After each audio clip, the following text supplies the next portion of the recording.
ଦେଖନ୍ତୁ ଏଇ ମୋ ମାଟିର ଚଳଚ୍ଚିତ୍ର ମୋ ମାଟିର ରକ୍ତ ତୀର୍ଥ ଯେଉଁ ଦିଆହେଇଛି ଏଇଟା ହେଉଛି ଆମର ଅଗଷ୍ଟ 24 1942 ମସିହାର ପାପଡ଼ାହାଣ୍ଡି ଗୁଳିକାଣ୍ଡକୁ ଆଧାର କରିକି ଏଇ ଚଳଚ୍ଚିତ୍ର କରିବା ପାଇଁ ଆମେ ଇଚ୍ଛା କରିଛୁ।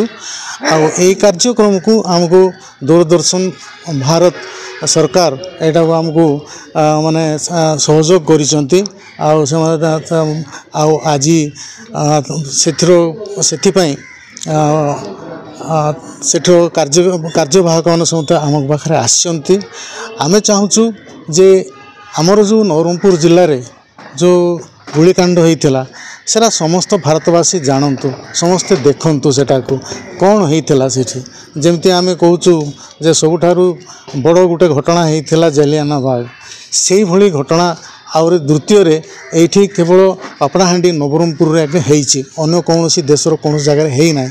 ତେଣୁକରି ଆମେ ଦେଶବାସୀକୁ ମାନେ ସମ୍ମାନ ଜଣାଇ ଆମେ ଆମ ନବରଙ୍ଗପୁର ମାଟିର ଯେଉଁ ଆଦିବାସୀ ଭାଇ ଭଉଣୀମାନେ ଆଉ ସମସ୍ତ ଜନଜାତିବାସୀ ଭାଇ ଭଉଣୀମାନେ ଯେଉଁମାନେ ନିଜର ସଂଗ୍ରାମ ଜରିଆରେ ନିଜର ଜୀବନ ବଳି ଦେଇଛନ୍ତି ଯେ ସ୍ୱାଧୀନତା ଆମର ଭାରତ ସ୍ୱାଧୀନ ହେଉ ବୋଲି, ସେଥିପାଇଁ ଆମେ ଚେଷ୍ଟା କରୁଛୁ ଯେ ଏହାର ମାନେ ଚରିତାର୍ଥତା ଯେ ନିଶ୍ଚିତ ଭାବରେ ସେମାନଙ୍କୁ ସବୁଦିନ ପାଇଁ ମନେ ପକାଉଥିବ, ଯାହାକି ଆମେ କରିବାକୁ ଚାହୁଁଛୁ।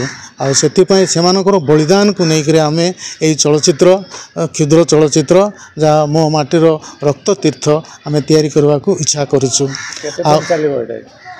ଆଉ ଏଇ ଚଳଚ୍ଚିତ୍ରକୁ ମାନେ ସମ୍ପୂର୍ଣ୍ଣ ମାନେ ତାର ଚିତ୍ର ଉତ୍ତୋଳନ କରିବା ପାଇଁ ଆମକୁ ପ୍ରାୟ 4 ଦିନ ସମୟ ଆମ ପାଖରେ ଅଛି।